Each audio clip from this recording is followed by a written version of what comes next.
You know, it's going. I hear you. Does it make the result Alright. for you guys? Or by, yeah. Okay. So you have that functionality built into the site. No. It's in their local machines, like in their local capture and so on. Oh, it's an office matter. Yeah. Sorry, office map. Chop, I thought it was Cardinals. I invited him, and it's you instead. Hey, your lucky day, man. Dallas Cowboys. I hate this, Chop. This is a terrible sequence of events. Go from Cardinals to Chop. What a rough life. Any examples? You watching this draft tonight, man? Yeah. Oh, yeah.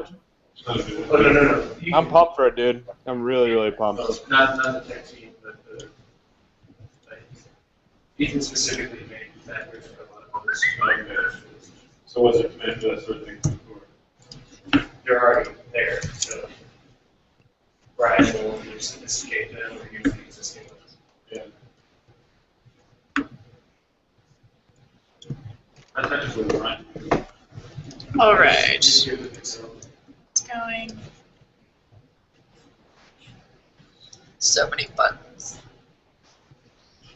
I'd say yes, he's a stronger technical background. Oh, yeah. It's really longer. But yeah, he learned it while he was working. So Oh, okay. he himself learned a lot in a short time.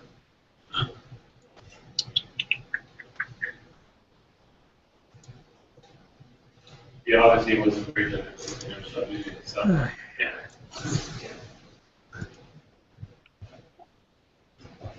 Who is surprised you? You see Smithel's shirt, I Chop? guess what you say. What up? I said, did you see Smithel's shirt that one day? Yeah. The day he qualified, the day after? Yeah. Yeah, I saw it. Man. What'd you think about that? Oh, I thought it was great. Nothing more satisfying than after spending all that money than finally getting the seat. When he took that sip of the drink, he was like, like you could just tell that it was pure euphoria for him. It was pretty cool. It's an expensive drink, man. Hey, Smizzle runs good in big spots. I'm not worried about him at all. But how would it work? How would In it general, life in general, Chop. Yeah. Oh, yeah. I mean, yeah. Browser cache or server cache?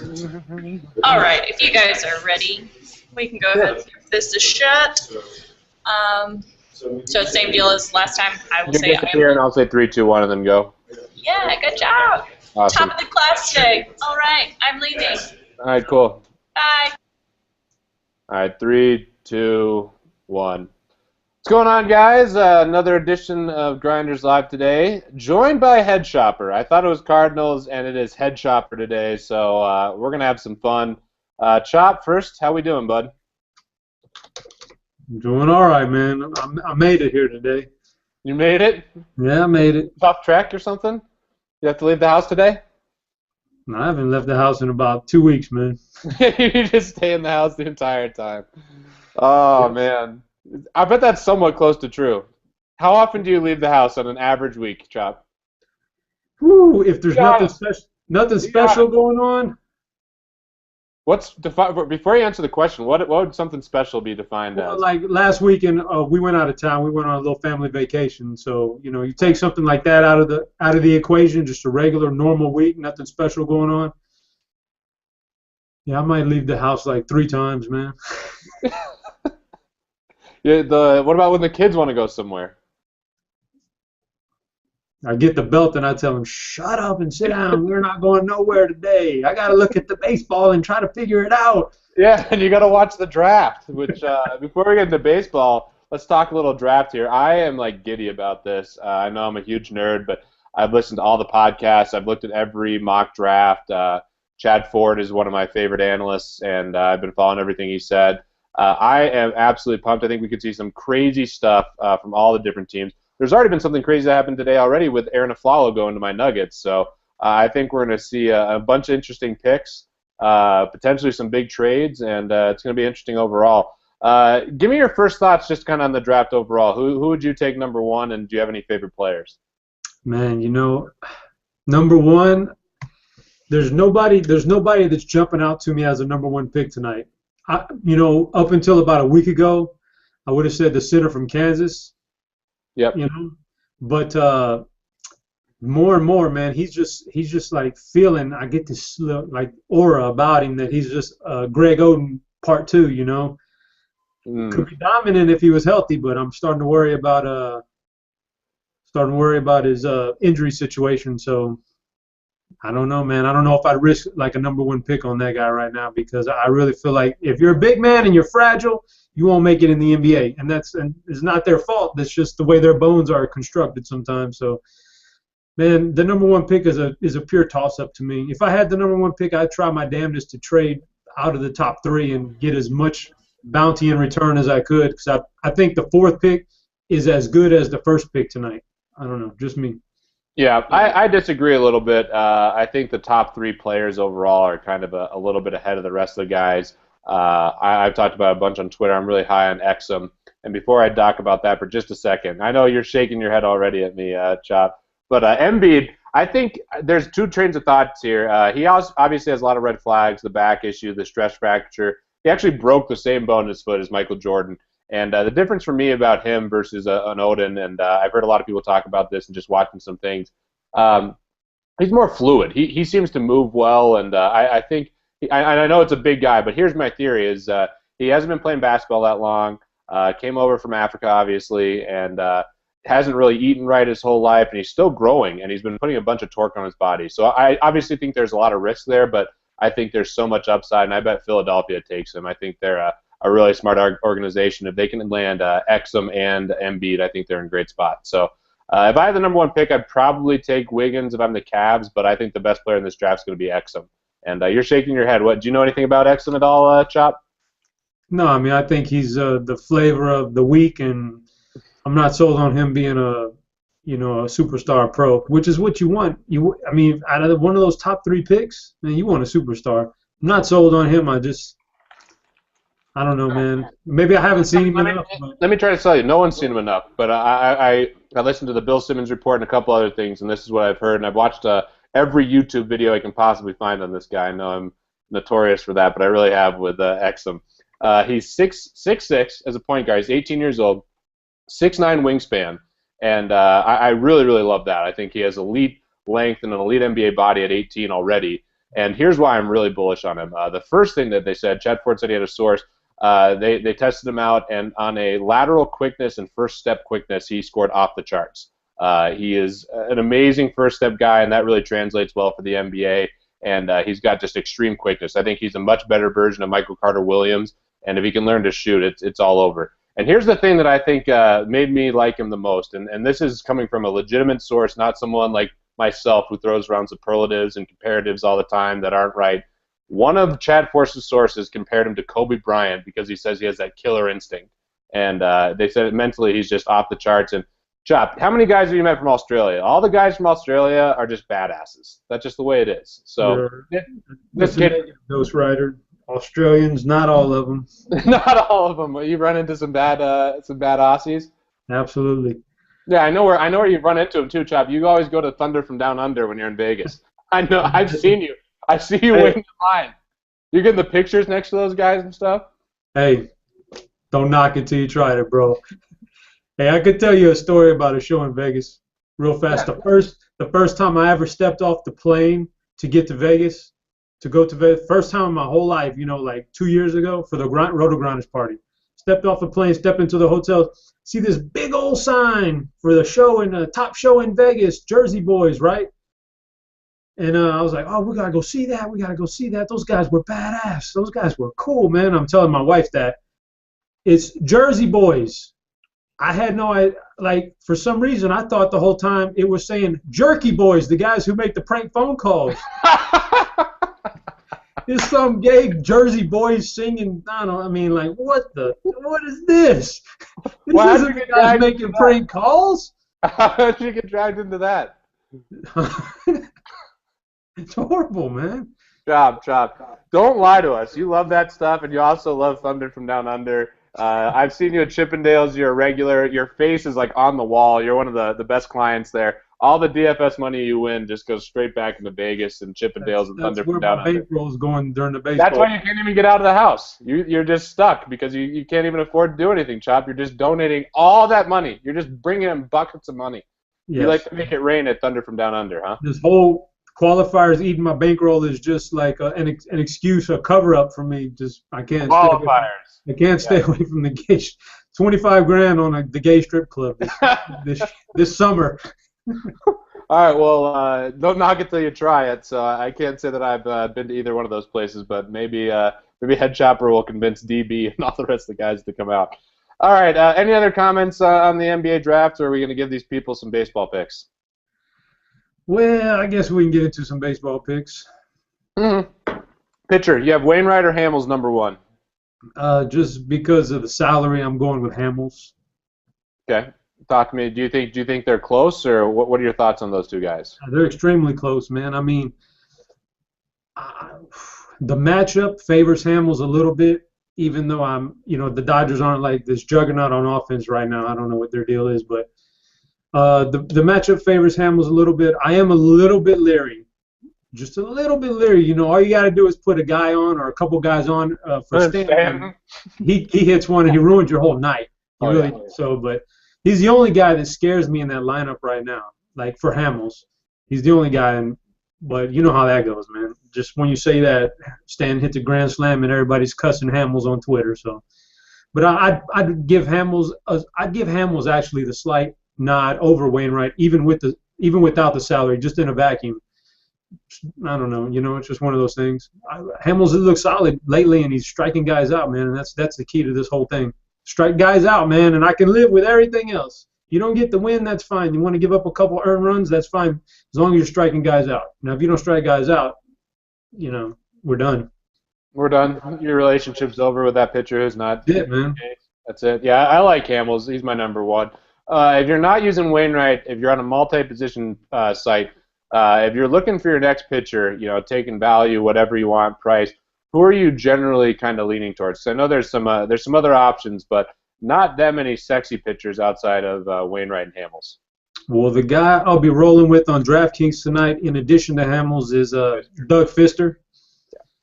And so Fister's my guy. If I have no problems with Josh Beckett against the Cardinals, they're not hitting the ball that great either. It's a big ballpark. I'd roll out Beckett. He's actually – I want to jinx him. I'll go ahead and jinx him now. But the guy's actually looked phenomenal this year, to be perfectly honest with you. I never thought he could resurrect himself, but he has.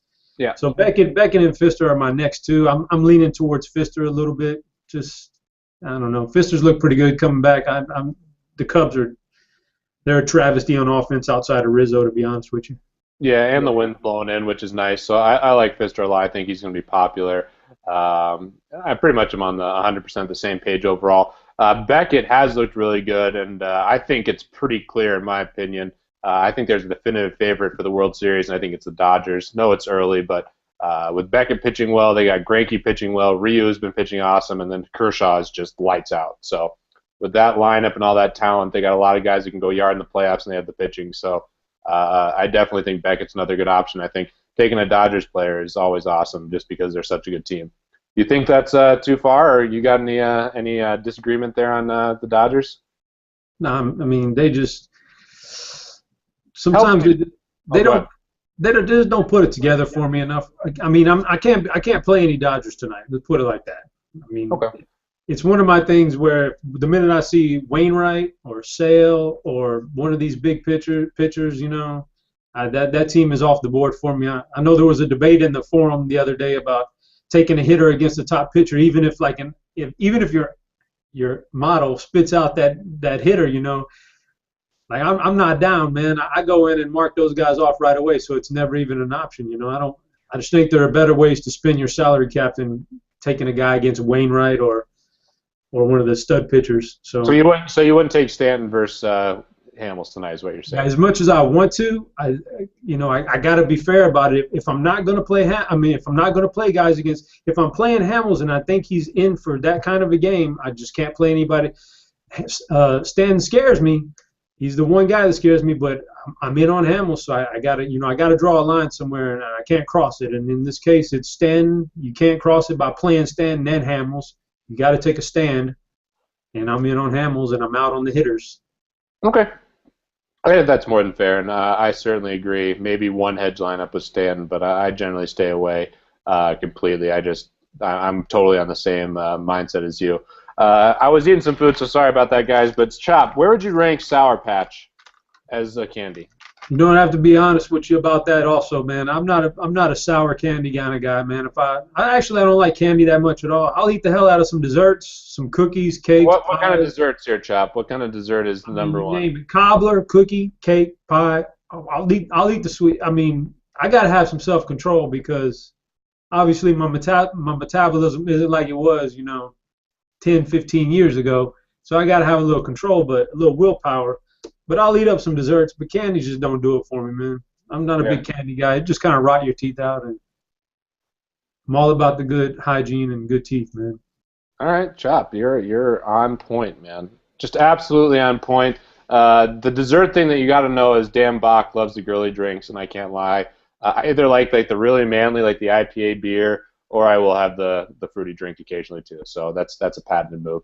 Other pitching at all? I mean, I think if you were going to go really cheap, Vogelsong and Leak, and that matchup could be interesting.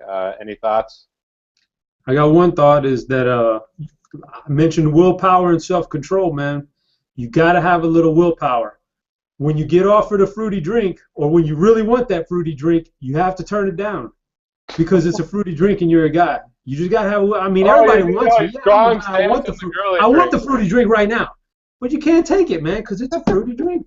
Put your foot down. Take a stand. Who are you trying to impress, Chop? Who are you trying to impress?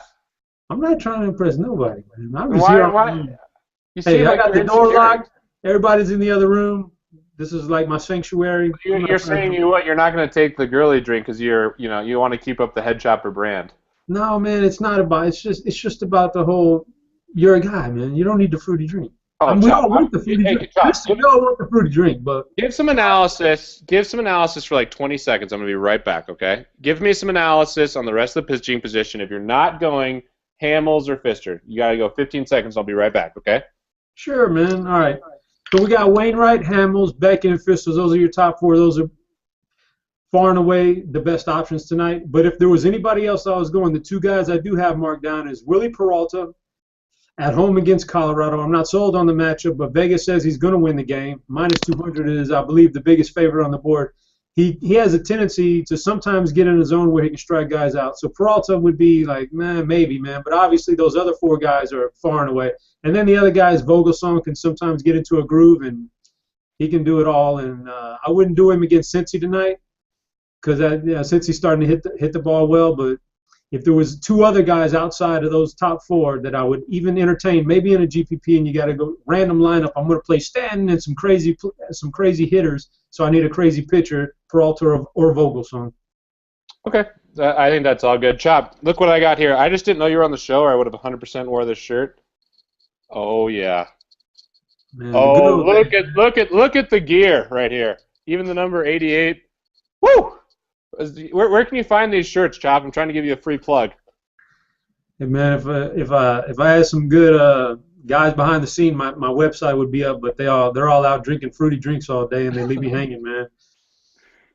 Hey, DB's calling them umbrella drinks. That's his phrase, to basically cover up the girly drink. Yeah. We've had like 8 questions about Worley. What are your thoughts? No, I'm not in. I mean, he's looked good since coming back, but. I'm definitely. I remember the guy who he was before. This year he hasn't been good in the past. He's been very mediocre. He's just not. I mean, why? Why would you do it? Especially if you're playing a cash game, man. If it's totally out on a limb in a GPP and you want to be totally different, go ahead and light some money on fire. I don't care, but anything else, why would you play Worley, man, against anybody? I mean, the Mets.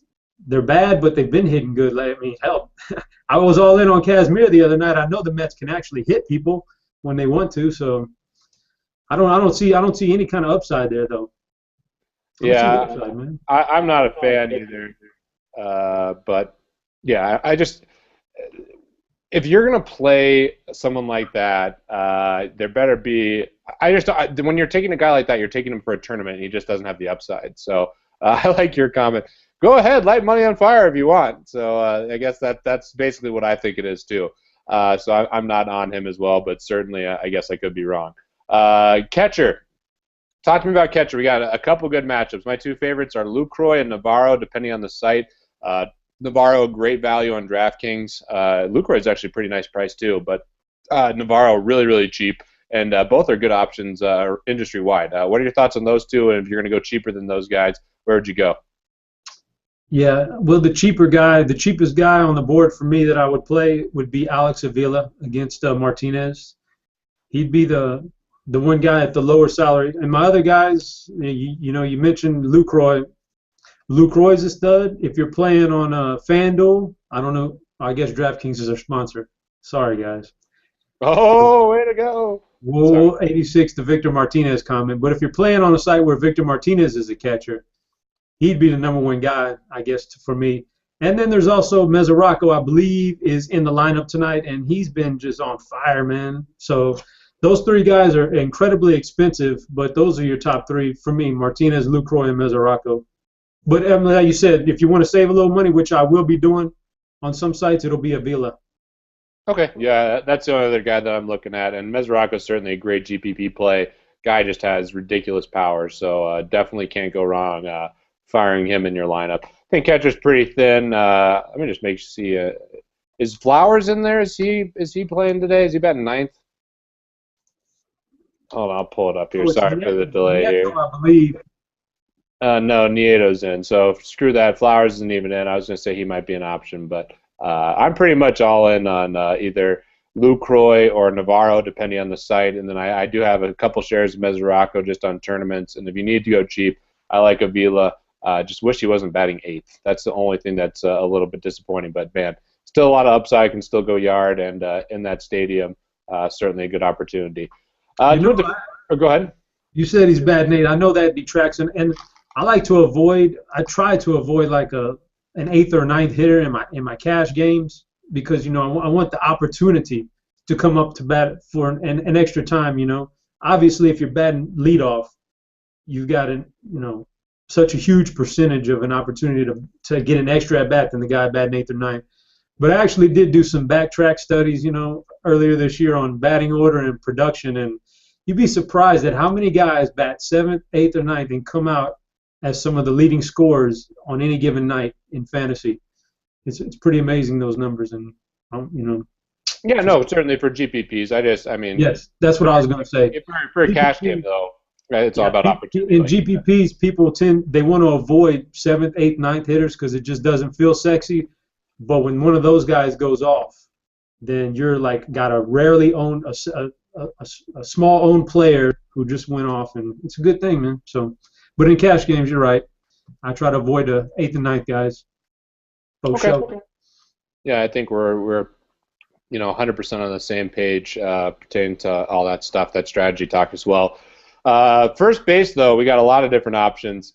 The first baseman I think is number one is Abreu tonight. Could certainly see some arguments for the Toronto guys, Encarnacion, even Lynn, but for me, I like me some Jose Abreu. What are your thoughts on him and kind of the rest of the position?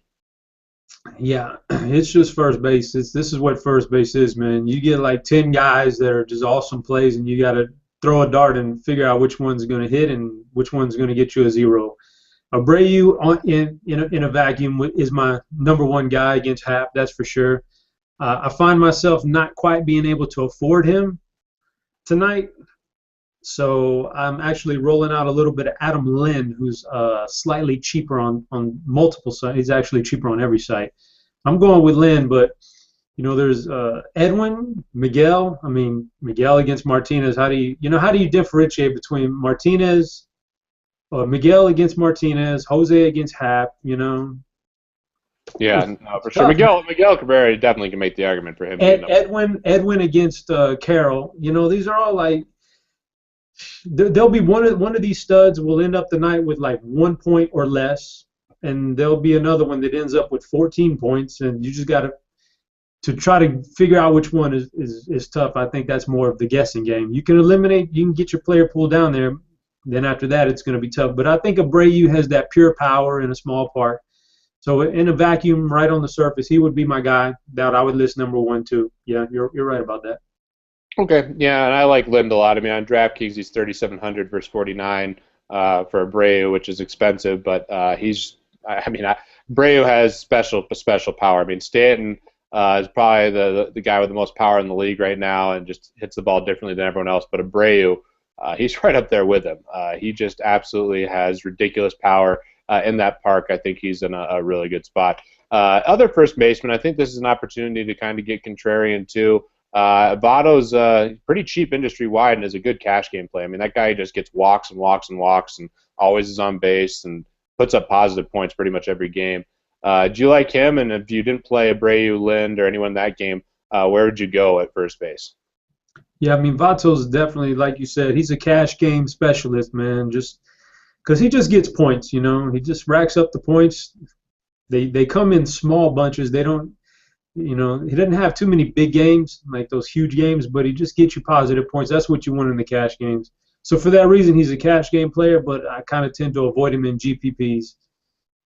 As far as like smaller outside of that, if I was going to go even lower, he was mentioned on the Beer Maker 6-pack today, but Lucas Duda, he makes for a solid play against Worley. He's got some serious numbers there against right-handers.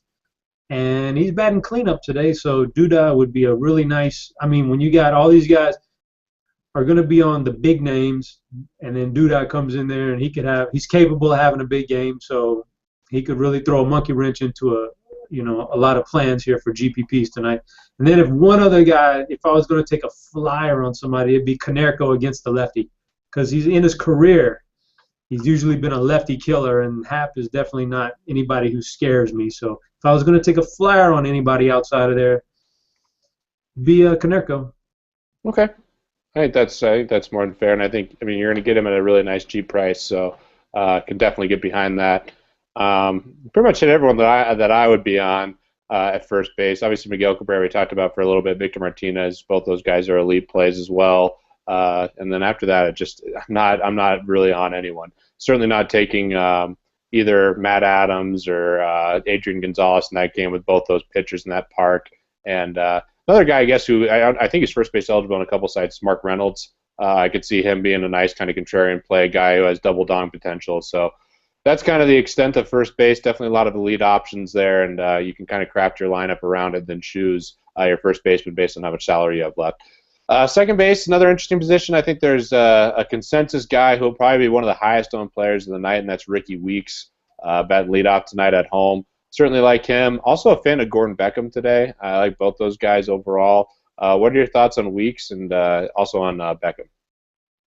Yeah, Weeks will be, I mean, looking generally at the second base list right now, he'll be the highest owned guy just based on salary and matchup. Yep. So, you know, he'll be the guy that if you're in a tournament, I'd fade him in a big tournament just because you'll have so many people on him. He's Ricky Weeks, man. You know, he's very much capable of ending up the night with a -1 because he's Ricky Weeks, right? I don't match up at all. So in my cash games, he's a must play because of the salary, but in a GPP, I don't go near him just because I know you could be looking at a 40 to 50% number on him. So I avoid him there. But outside of that, I'm actually a really big fan of Daniel Murphy tonight. And it's got probably more to do with his he's just generally a great hitter, man. And when you see like 17 career at-bats against Worley and a 706 average, that's some pretty good, you know. Like, I know some people don't believe in the whole BVP, but that definitely gives you a little feeling of comfort when you select Murphy. He's at a relatively good price. He just goes out there and hits every game, it seems, man. You know, he can hit home runs, he can steal bases. It's a great matchup. I'm all in on. I'm not all in on, but I like Murphy, man. Outside of Weeks, Murphy would be my number 2 option. He's got a good price on him. Yeah, I agree with that. I like him a lot. I've sprinkled him in on a couple lineups that I've made. Not sure how much exposure I'll end up with him, but I do like his potential in that BVP. Well, I don't think it's critical that your players have good BVP numbers. It definitely helps. You're not going to look at a player that you're like already and then say, oh, he's done really well versus pitcher. That certainly is going to make you feel more comfortable and confident. Talk about Gordon Beckham just a little bit more. I do think the White Sox are a good play tonight. And I'm pulling it up right now. Gordon Beckham has actually hit lefties really, really well this year.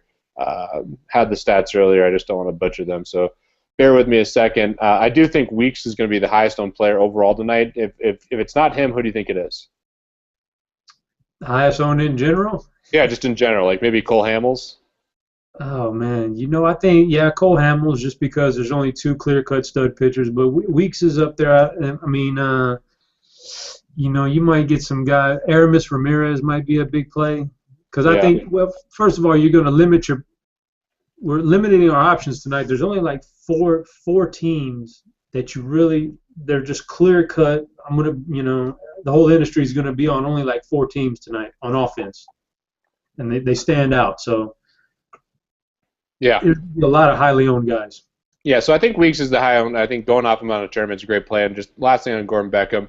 So far this year, he's batting .358 with a .916 OPS versus left-handed pitching. I could get the WOBA too, but you get the gist. It's .411. The weighted on-base average is .411 if you're into that whatever. kind of thing. I like that stuff. Yeah, I do. I mean, yeah, go to Fangraphs. Get whatever you want there. All right, second base, I think we covered it. Shortstop, Jose Reyes is going to be heavily owned. That just is what it is. I think he's the number 1 option. Looked great yesterday. Everyone's on him. Did steal a base. Still a little worried about the knee, but, he's in the best spot. Team with the highest total, batting leadoff. I think he's the clear-cut number 1 shortstop. I assume you agree. If not, let me know, and then kind of the rest of the position.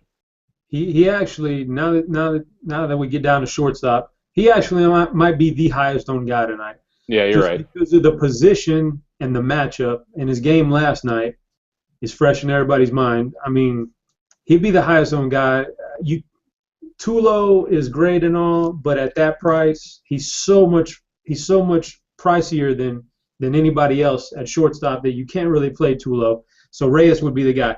He's definitely my clear-cut number 1 shortstop option. If I was going to go outside of Reyes, I'm looking at Alexi Ramirez because I like the matchup the White Sox have. I think you mentioned it earlier with J.A. Happ.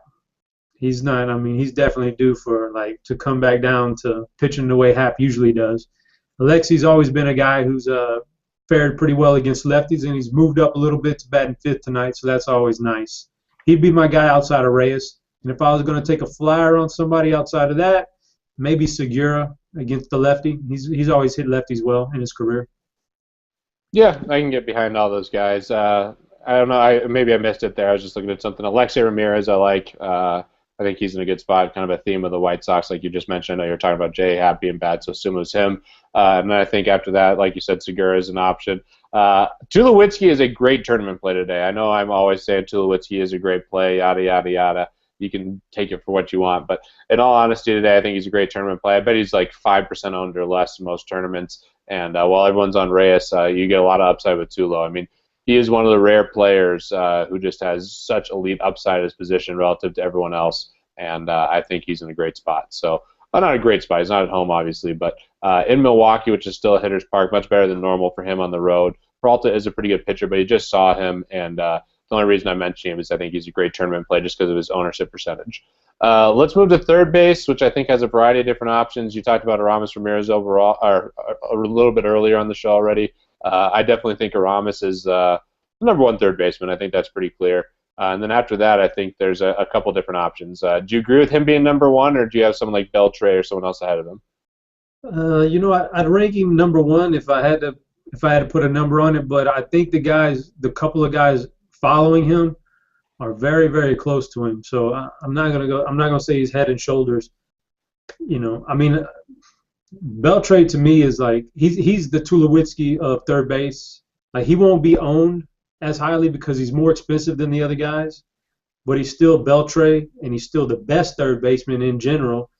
The matchup is definitely not imposing against Porcello, he's had success against Porcello in his career so far. All the numbers are there for Beltre tonight. I like Beltre. I would favor Aramis Ramirez slightly because of the price in cash games, but in GPPs, when Aramis is going to be 35 to 40%, Beltre might only be 10 to 15. That's a huge deal, man. So he would be the guy that I would probably go for in those kind of tournaments. And then after those two, I think it's another guy, and that's Pablo Sandoval, and then nobody else. It's those top three, and then those other guys. I wouldn't try to go get fancy and go cheap on third base today. I think you got three solid options, man, and you just pick one. Sandoval against Leak, he's had success in his career against him. He's starting to get hot. He's from everything I see, he's a better hitter from the left side versus righty. So he's definitely a guy I wouldn't hesitate to play if it wasn't for two other really fantastic third base options today already. Yeah, no, totally. We're on the same page. I think that Beltre's another guy, like you said, is just a really good tournament play overall. Not many people are going to be on him just because they're focused on Aramis or even Francisco with the team total, both of which I like. And then another option too, if you can, we talked about how deep first base is. If you don't pay up for one of the elite pitchers, I've made a couple lineups like this, and it's pretty enticing. You can roster like a Jose Abreu and then Miguel Cabrera on DraftKings. So I think that's a nice way to go. You get two guys with huge power. Obviously, that spends some of your cap, but certainly can still make it work if you don't take one of the really expensive pitchers, or if you take more value across the board. But if you kind of want to load up on bats, it's certainly possible tonight. Any other third baseman you want to bring up, Chop? No, that's it, man. We covered them all. All right, covered all the third basemen. This is really annoying. My mouse on my main desktop over here, Chop, it just died. What are the odds that it dies like at this time? Terrible. It happens, man. Blind at making time, just absolutely, it's terrible. That's why you got to have your Costco, 100 I don't even. backup. I know. I don't even know how to. This is the first time it's died. I'm gonna have to figure this stupid thing out. It's a wireless one, whatever. I'll figure it out. But let's move to the outfield.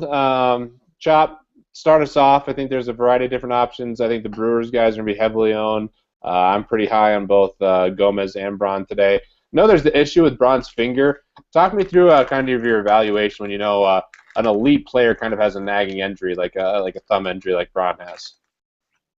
Yeah, I don't know if his finger really hurt. Then if it was really good, I mean, I blame his cold streak on more of just that, him being a little bit cold right now. I don't take the finger into account too much. I mean, if he's healthy enough to play and they think he's healthy enough to play, then you got to roll with him if you feel good about him. Tonight he's expensive. I think tonight is a night where he could definitely – but here's the thing about Milwaukee is you got three outfielders you could take just from Milwaukee. And you feel good about all of them. And if at the end of the night, one of them is going to do great things, but it's hard to tell which one. And if you want to take all three, I wouldn't hate you on that. But there's a lot of options out there, with these games tonight, so it's tough, man. But yikes, if I'm gonna differentiate between those three, I'm gonna go with probably Gomez. Chris Davis is a good hitter too against lefties, and they're all three in a similar price range. I'm looking at the prices. Well, Braun is way too much on DraftKings to take him. So on DraftKings, you're definitely looking at Gomez or Davis, but they're close enough on FanDuel that you could pick Braun or Gomez, and you wouldn't be taking up too much extra cap over Chris Davis. I'd probably go Gomez. The lefty thing is Gomez just slaughters left. So does Chris Davis, but Gomez, man, he's a monster, right? Yeah, they're both monsters. And I'll tell you something. So when the Rockies were playing the Brewers here at Coors Field, there was a ball that was hit, and Gomez was on first. It was just a normal single, but Gomez had laser focus running from first to third. I don't know if he's in a contract year. I think he is, but he is just, I have not seen focus like that on the base paths. And, he does everything hard, and he just looks like a beast. You know what I mean? Yeah, I'll have to look. I'm sure he's in a contract year, to be honest. He does all those, he's one of those good players, man, where, he doesn't have to hit you a home run to have a monster game, man, because he can get it by stretching into extra bases and getting on the base pass and stealing you a couple bases if you're not paying attention. He's just one of those guys, man. And so he's definitely one of my favorite players to take. His price is up there, but in tonight, you're looking at these matchups tonight, and you've got to roster somebody from this outfield. You've just got to, So you got to pick which one. Braun is a little bit pricier, so therefore I'd probably be looking at Gomez. You just got to roster some Brewers tonight, man. A bunch of them, right? Yeah, of course. It's the freaking Rockies and Friedrich. That guy sucks. Friedrich. Rockies pitching is just terrible. Friedrich. Laughable. Yeah, I mean, it is what it is. So I agree with you on all those outfielders. I think there's a lot of good options. I think Melky Cabrera is a sneaky one. We'll say something about Chris Davis. If you are a fan of some of the peripheral stats and some of that other stuff, Chris Davis's ISO versus lefties is, I believe, the highest in the league. So if you're looking for power versus lefties, he's your guy, and I certainly am pretty high on him. Also high on some of the Chicago White Sox bats. I think Viziedo offers a really nice punt relief. He's batting cleanup. Historically a good hitter versus lefties. I think Eaton's a sneaky play. Lefty on lefty is going to scare people away, but if the White Sox score runs, he's in a good spot, and he's just a good player. So I like him overall as an outfielder as well. I mean, obviously we talked about all the Milwaukee guys extensively. I'm not going to go into them any further, but those are the top plays in my mind overall. And then Stanton, someone we talked about a little bit. You're not going to take him going up against Hamels because you're on Hamels. I'm on Hamels too, but Stanton, I believe, already has a home run against Hamels this year, and I just think he's an elite play. One other sneaky guy who I don't think people are going to be on as much as they should outside of Stacks is Colby Rasmus. That team total is pretty darn high for Toronto, so I think all the Toronto bats are really, really, really good plays. Any other comments on outfield, Chop, and then we can kind of just wrap some stuff up, and then we'll do like a pick five and rapid fire. Well, I mean, you sound like you're just ready to get out of here, man. So I guess I don't have no, I'm not ready to get out. We got time, Chop. My mouse is out of battery. It's it's all right. Well, I'll tell you what. The hottest guy in the league right now is J.D. Martinez, and he's going up against a bad pitcher. So that's some analysis right there. That's some solid analysis. He's hot. I mean, he's hot like thunder from down under for you, Chop. He's on a heater, man. I mean, he's on a legit listen, he showed some flashes in Houston. You know, I've been watching the Astros. I've watched the Astros since I was a kid, so I was all over him when he was on his hot streak with the Astros. But so I knew he was a good hitter, but man, he never did anything like this. He's really benefited from playing in the same lineup with Cabrera and Victor Martinez. This kid's hitting home runs right now. Now it'll end. Like there'll be a week from now or maybe 10 days from now. Whenever it ends, he'll go back to being J.D. Martinez. We won't ever think about rostering him again until the next hot streak. But as of right now, he's doing this. You gotta find a way to get him on your roster till he cools off. Yeah, no, for sure. 100% agree with you there, and definitely a guy who's just in the zone. Your Houston Astros are looking pretty good. Springer seems to be a pretty good player there, Chop. Springer's extremely, extremely good. Singleton is a monster. Unfortunately, I think we lost Correa in the minor leagues to a broken bone or ankle or something last night, and he had surgery, so he's out. That sucks. You got Keuchel and you got Altuve, who's really good. You got some nice bats. They got some good pieces. They got some good pitchers down there in the minor leagues that they've drafted #1 overall these last couple of years. Yeah, man, they're on the upswing. What was it? A Sports Illustrated that said 2017 they were going to be World Series champions or something like that? Of course. I mean, they're smart. And one more kind of dovetail here into the NBA. I love how some of this stuff is going on with these teams. They have a finance background, the Astros, and they're evaluating players like assets, and they're really trying to tear it down and then build it up. Really admire that. I think the Sixers are really doing a good job of that for the NBA as well. I really think Hinkie and that regime is handling everything really, really smart, and I'm excited to see kind of what they do in the draft. Would not be surprised to see them deal Michael Carter-Williams tonight either, which I know people will say sounds insane, but the way he's looking at it and the way I think they're evaluating all their players is that Michael Carter-Williams might have the most value he'll ever have right now, and if he's an overvalued asset, they might as well move it. So I'm curious to see if that happens. Questions, guys, go ahead and fire them up. I saw a couple different questions here. We will definitely get to them. First question from Call Me Dad is Wayne or Hamels. I definitely am on Hamels over Wainwright just because of price, but if price isn't a factor, I think that it's really, really close. Chop? Yeah, I mean, you just got to, hey, man, you got to tune in to the first 5 minutes when we sucked Hamels off, man, and threw Wainwright under the bus. Everybody's all over Hamels on this program. All right. Let's see here. We'll do the pick five, and then we'll get to some questions. Edwin Encarnacion versus Miguel Cabrera. I'm going Cabrera, man. All right, I'll take the best hitter in baseball too. But I actually know what I'm gonna go Encarnacion. I'm gonna pivot right there. I almost did it. I'm gonna go with the Blue Jays. Next one's interesting. Two guys I love tonight: Ryan Braun and Jose Abreu. Which way are you going? Brave. Okay, I'm going to Abreu too. Victor Martinez or Andrew McCutchen? V-Mart. I'll go Vmart too. Jose Reyes or Ramos Ramirez? This is a freaking good one. That's a good one, man. I'd go Reyes. I'll go Reyes. I'm staying on the Blue Jays train here. And this next one pains me so much because I have both these guys a ton. Melky Cabrera, Christopher Davis. Whew, man. God, these matchups tonight are Owens is just killing it. But this is brutal. That one would be Chris Davis. All right, I'll go Chris Davis. I said I was going to go Blue Jays the whole way, and then I teetered at the end there. I like Chris Davis a lot tonight. I think he has a lot of upside. All right, so that's the pick 5 there over on Star Street. You can obviously still play that, get into the Playboy Mansion. Chop, you have a Playboy ticket? Sure do, man. Sure do, man. Oh yeah. I mean, I got a team in the Playboy. I got a team in the Playboy final. I won't be able to attend the party due to other engagements that particular time frame. AKA Atlantis, Bahamas. But, so somebody will be taking my place at the mansion. Who are you sending? Well, I'll tell you what, man.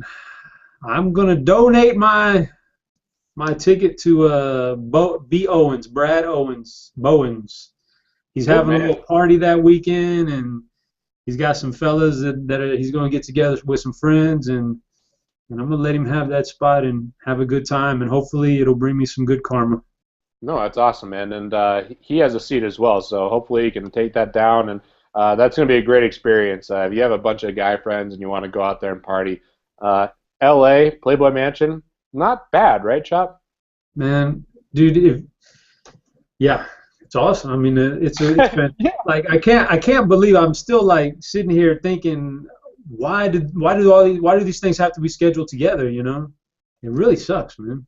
Yeah, it does suck, but it is what it is. Yeah, Smizzle thinks that the pick 5 was easy. Shut up, Smizzle. Get if you're wearing that shirt again today. What are the odds that Smizzle's wearing? Oh no, I guess the pick 5 was easy earlier, and then Owens changed it. So that's what happened. But what are your thoughts on what was I just gonna say? Gosh dang it, Chop! I lost my train of thought there with the whole Smizzle thing there. But what are your thoughts on the shirt? I guess that was what I was gonna ask. What are your thoughts on the shirts? Are you gonna have something wild like that for the Bahamas? I mean, when in Rome, I'll have some time. All right, what's more likely? I guess we can pull this. Chop showing up in the finals on the finals day in a head shopper jersey by itself, or a Bahamian shirt. What do people think's gonna? What do you think? Because Chop, you are known for the jersey, and if I had a jersey with a white sleeve underneath, why don't you just rock the jersey by itself, Chop? You don't have confidence? Maybe about 10 years ago I would have. Too many. Come on, do some curls. Get those arms jacked. Too many peach cobblers, man.